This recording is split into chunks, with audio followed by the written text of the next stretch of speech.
Nutcracker is simply, imperfectly charming. On Thursday, I went to the Brooklyn Nutcracker with a friend who grew up in Paris.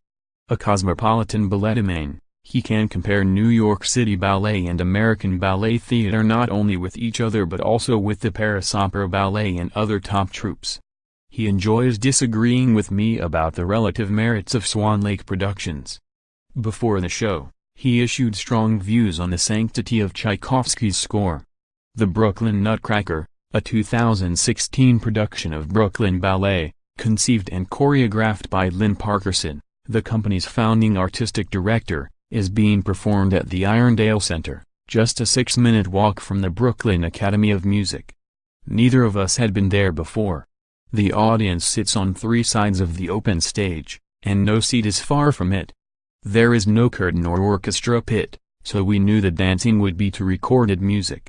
Advance publicity made a big deal of the fact that the Brooklyn Nutcracker incorporates both hip-hop and ballet. A vast nutcracker face was projected on a screen behind the stage, which contained a miniature nutcracker doll, a large magician's cloak on a stand, and a red bag. My companion had experienced nothing remotely like this, and yet the whole context made him eager for the show before it began. Me too. We knew we were on its side. What transpired was imperfect by any standards. The ribbons of one of the flower's point shoes came completely undone early in one number. Large chunks of Tchaikovsky's score were omitted, including the music for the ascent of the Christmas tree, the Battle of Mice and Toy Soldiers, the Spanish and Chinese dances, and Mother Ginger. One very non-Tchaikovsky item was added, electronic music at the start of Act 2 for a hip-hop hoop dance solo, Nikita Lawrence. Vivid and magical, it was also musically jarring. The scant narrative was seldom clear. No little heroine, no naughty brother, no little prince.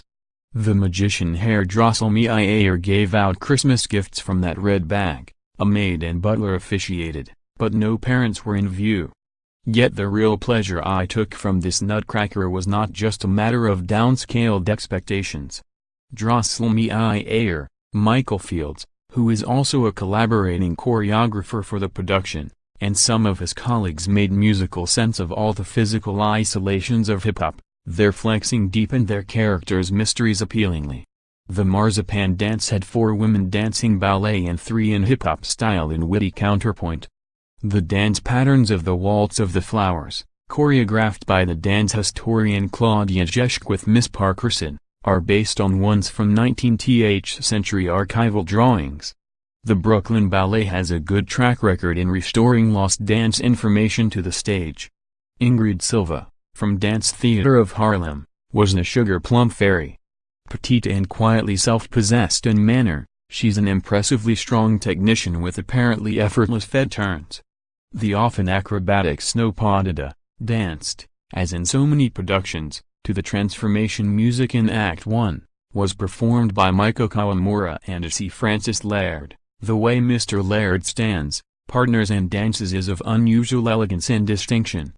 Most remarkably of all to this nutcracker connoisseur, this production's Arabian dance, performed by Sira Malikian, is the most satisfyingly gorgeous I've seen, not an imitation piece of Eastern culture in hoochie-coochie style but a real example of belly dancing, sensuously fitted to the music. The trills with which Tchaikovsky sensuously ends some phrases were matched by the rapid pelvic undulations that can be the most singular of belly dancing's marvels. Elsewhere Miss Malikian vibrated her shoulders with equal speed and voluptuousness. Near the dance's conclusion, Drosselmeyer joined her, neither her master nor her suitor, just a colleague moving in a harmoniously different style. The Nutcracker, with its multiple national dances, has always been socially inclusive. This production's cultural pluralism was particularly affable. The Brooklyn Nutcracker was technically inclusive too. Ensembles featured women on point beside others, especially young girls, in softer dance slippers. Some execution was patchy, but you could see a strict plan everywhere, conscientiousness shown. Watching it, you want this admirable and endearing production to become a foundation for something larger and along the same lines in winters to come, with more music and more story.